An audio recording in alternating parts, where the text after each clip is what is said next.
Thank you, Josh. I want to take a moment first to acknowledge that I feel humbled, honored, and grateful for this opportunity to teach today, following in the footsteps of my many, many distinguished IJS teachers who I have to say have profoundly shaped my life and supported me throughout the years. And I want to take a second here to just acknowledge and thank my wonderful community in New Hampshire. You're like my family. And to all of you here, allowing me to be your guide for the next half hour or so. As you may already be aware, our Torah portion this week is Akev, meaning as a consequence or because. In addition, the word Akev is derived from the shoresh, the Hebrew root, akav, which translates to take by the heel, as in the name Yaakov, Jacob, who grabbed the heel of his twin brother Esau while still in their mother Rivka's womb. And I think this word Akev is also a hint at what will be required of the Israelites and of us along our journeys. Moshe tells the people that if they walk in Yud He Vav He's ways, so we have Akev, Akav, heel, walk, that's the hint. If they do these things, if they follow the mitzvot and don't do those other things like worshiping idols, then they will enter the land and be blessed with chalav udvash, with milk and honey. On the other hand, he warns that if they don't follow this divinely inspired route, they will be cursed. And we contemporary folk certainly understand from our own lived experiences that there are usually consequences for our actions and our inactions, for the words we say and the words we omit. During this season in particular, this period of nachamu, of consolation between Tisha B'Av and the Yamim Noraim, it is our practice to pay close attention to the ways in which we have strayed from the path. We begin, or one might say, we continue the process of turning our hearts to make tshuva, a return to walking in Hashem's ways. We take responsibility and recommit to doing better, to being better human beings going forwards. Sometimes, though, difficult things happen, tragic things happen to us and to our loved ones, and not as a result of anything we did or didn't do. Why? Akev, because. There's no discernible reason, there's no explanation other than because. And in English, we can see that this one word holds two, because. Just being alive is enough cause for struggles to occur, for disappointments, for sorrows, and illness to arise. Indeed, this might feel like we are being cursed. We live in human bodies. We have human minds. We are fragile, and it's inevitable that eventually decline and decay will occur. Even so, regardless of this reality, it's also true that we will make new discoveries, experience successes, happiness, and vitality of spirit, if not body. We will be blessed. Both and. Now, both and is a phrase I learned years ago from our beloved teacher, Rabbi Miriam Klotz. Both and holds paradox. Two things can be and often are true at the same time. Bracha u klala, blessing and curse. The text doesn't say or, it says and. I believe this is because both blessing and curse are held together in holy, broken wholeness. Oftentimes, within the depths of the difficulties of the curses that we face. Blessings, chalabu devash, milk and honey, are also available to nourish us, to sustain us, and even lift us up in gratitude and joy. I myself have lived with serious chronic health issues most of my adult life, and of course many other kinds of psoriasis as well. And I imagine I'm not unique here, and that this is the case for many of you listening as well. And while I can only speak for myself, I have to say that these challenges have not prevented me from receiving and recognizing myriad blessings. In fact, some of the most expansive blessings that I've ever experienced have flowed directly out of the narrow places that have held me tight.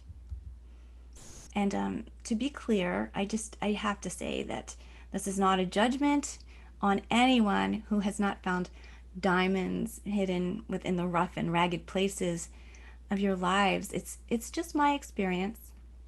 And I do pray that if it's not been true for you up to this point, that one day it will be, and that that day will be soon. So I invite you now to close your eyes or lower and soften your gaze, whichever is most comfortable and comforting for you. Shift and adjust your body however you need to so that you're sitting up in your chair in a dignified posture, but not rigid. Place your feet flat on the floor or cross and tuck them beneath you. Again, whatever's most comfortable and stabilizing for you in this moment.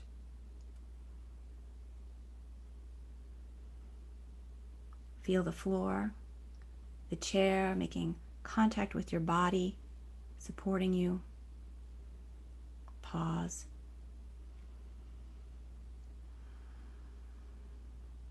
Receive a breath. Let it go.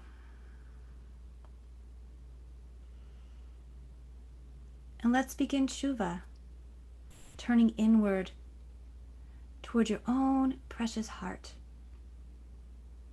You can even place a hand over your heart as a gesture of grounding and a source of comfort. You might want to focus on that hand, on the gentle pressure and warmth, where your hand meets the skin and bone scaffold, protecting your heart. And you might also choose to follow the movement of your chest rising and falling with each inhalation and exhalation.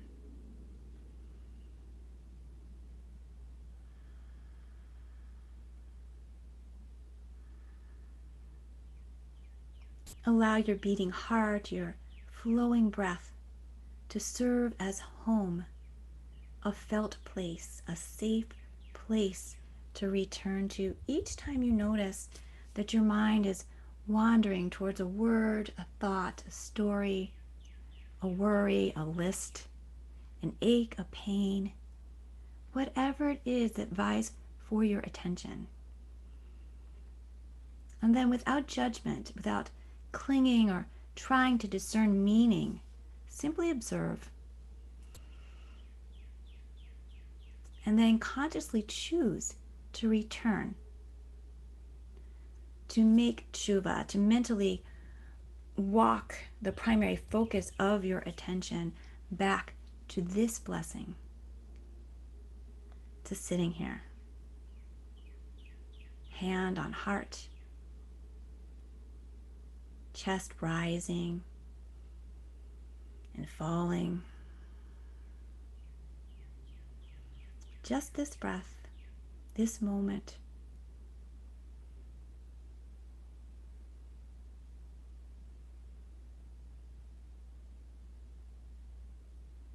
No matter what else has been going on in your life, no matter what source is holding you. Both and.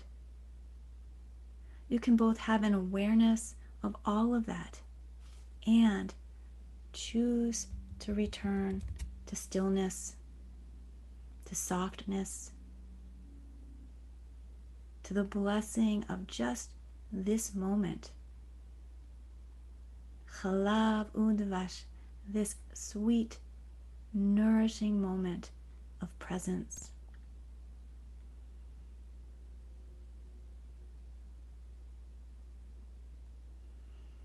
And so we'll sit together in companionable silence for a little while until I ring a chime indicating that it's time to return your focus, your attention back to a more external kind of awareness.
If you haven't already, you can open your eyes and look around maybe at the gallery view for a second before we say Kaddish, and just look at the beautiful souls shining their light right back at you. Thank you so much, Laura. Beautiful.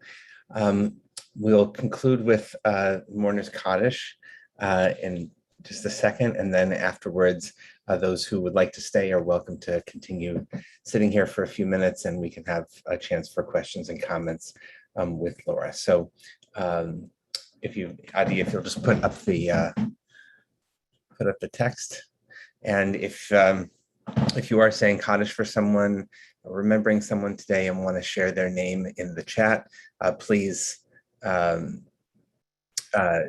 just you feel welcome to put their name in the chat there, and we can have them in mind. And also feel welcome to unmute yourself and join in with me.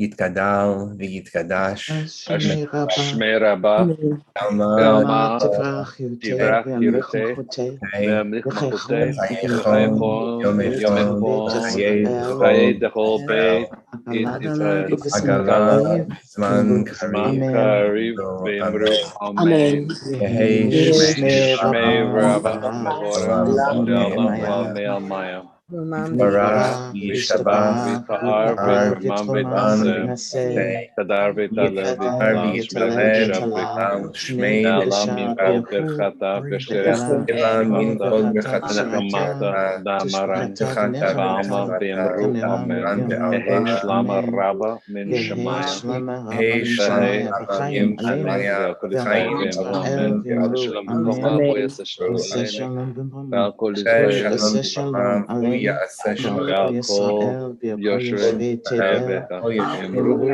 amen. Amen. Amen.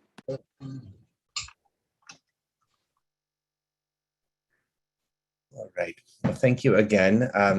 If I'm going to put the link in the chat box to our website, where if you're able and so moved, you can make a donation in support of the work of IJS. We're grateful to your support, and we are grateful to all of you for helping create this beautiful community of practice every day. For those who are leaving now, we wish you good health and shalom, and hope to see you again tomorrow, same time, same channel.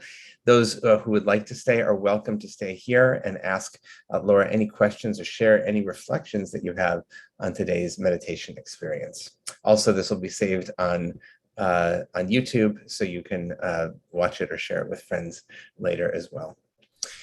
So Laura, thank you again for that wonderful practice. And you really centered on the theme of both and. You know, I think that was a big piece here, and a beautiful way of thinking about Akev as, you know, things just happen, right? That not everything is in our control. And I wonder how you also think about, right? There's so much in the language of Deuteronomy here of uvacharta b'chaim, right? To choose the affirming pieces. So maybe my mind went to how do we hold the both and consciousness, and how can that help us in making life affirming choices?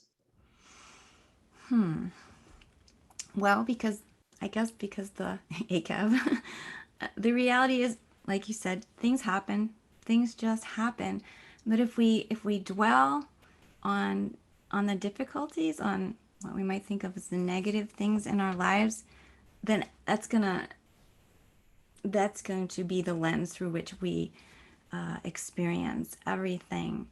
And I choose the opposite, right? I choose to look for the goodness, hakarat hatov in life, no matter what happens. And that's not easy. It's definitely not easy. I have MS. Both of my kids, they're young adults now, but they both have chronic health issues. It's hard. It's really hard. But what I've learned from my own experience, and from my mother, who also has a lot of health issues, and my brother, it's like we've won the genetic lottery somehow, is that you have to look for the good. And that is indeed what the Torah is, I believe, is what it's telling us. We have to look for the good. Bad stuff's going to happen. And yes, we are responsible for some of the things that we do or don't do in our lives. both and. Mm. Stuff happens, and you have to step forward and greet every day with gratitude. Mm. Mm. And I want to just remind everybody, feel welcome to share any reflections or questions that you have in the chat. So we can, if you want to share those with Laura, this is the time for that. I wonder if you can also maybe share a little bit more for your own practice when you are confronting real suffering, pain and painful thoughts. How are there practices that you use actively in terms of how you respond to that mindfully, and how you're trying to choose ubacharta b'chayim, right, to choose a life affirming response? Well, the first thing is one of the things I already said is moda'ani. I wake up in the morning every day, and that's the first thought. Those are the first words that arise in my consciousness. I learned this from my mother. I learned this from my grandmother. So that's a good way to start. It frames your whole day, right? I'm grateful to be here. Thank you, God, for this moment. Also, I practice meditation daily. I walk daily when I'm able to walk. Thank God, right now I'm not in a wheelchair. I can walk, so this is great, and I walk as much as I can. I take in the beauty of the world around me, which is also nourishing and sustaining. Those are the things I do. I sing. I do what I can to lift up my soul. Mm-hmm. And I share this with my kids, so that they can live their lives as fully as possible with as much joy that's available. Mm. I wonder could you say a little bit more, because that's also part of, a big part of Sefer Devarim is like sharing it with your children, like teaching. How does, if you're willing, how old are your kids, and how do you and how have you shared this your practice and your orientation with them? Well, the younger one is 24, and my older daughter is 27. And it's just like I learned from watching my grandmother, my mother. They learned from watching me, but also they come to me when when they're feeling despair, and I just I just tell them, it's gonna be okay. You're gonna get through this, right? We know this. We know that there's gonna be another day, and if you just hang in there and you look for the good pieces. And sometimes they get really annoyed with me. It's like, oh, mom, you always say that. Or I'll speak to them in what they call my yoga voice, which really irritates them to no end. But I do believe that speaking calmly helps. I mean, there have been times when I've been traveling or something, and one of my kids calls me, and I have to do a guided meditation with them to bring them down from the panic attack they're experiencing. Um, and I'm just kind. I try to be as kind as possible. We use a lot of humor. Humor is really key. As I said, we won the genetic lottery in my family. I mean, I think that really helps. Mhm. It helps you to have perspective, and that's really key too, right? To have perspective, which is hard when you're young, right? Because you haven't had that many experiences. But I remind them, step back and see where you were, a few months ago, and where you are now. Or, okay, this is where you are now, but remember where we were a few months ago? You're gonna get there again. Trust that. Just trust that. Mm. There are a couple of questions here about guiding a loved one who, to reach this state when they're stuck in a lower suffering place. And also, I think that's related to the other question of, how do you handle negative people in your life? You gave an example here of somebody reaching out to you, who's having a panic attack, who they know you can be a lifeline for them, right? But I think this question is a little different when, it's not somebody who's necessarily open to it, right? How do you respond in your own practice? That's so such a good question, such a hard thing to to respond to, because it's really, really hard. And on the one hand, it would be nice to just like, not deal with that, right? Just to say no, but that's not real. That's not true. So I try to be open. I try to just listen and confirm that their experience is their experience, and to acknowledge that I'm sorry that this is what they're going through, and that I can really sense their pain, and I honor that. And it's not always going to be this way. Everything changes. Things are not constant, right? Everything is in flux in every moment. Things feel solid and stable sometimes, but they're not. Everything is transient.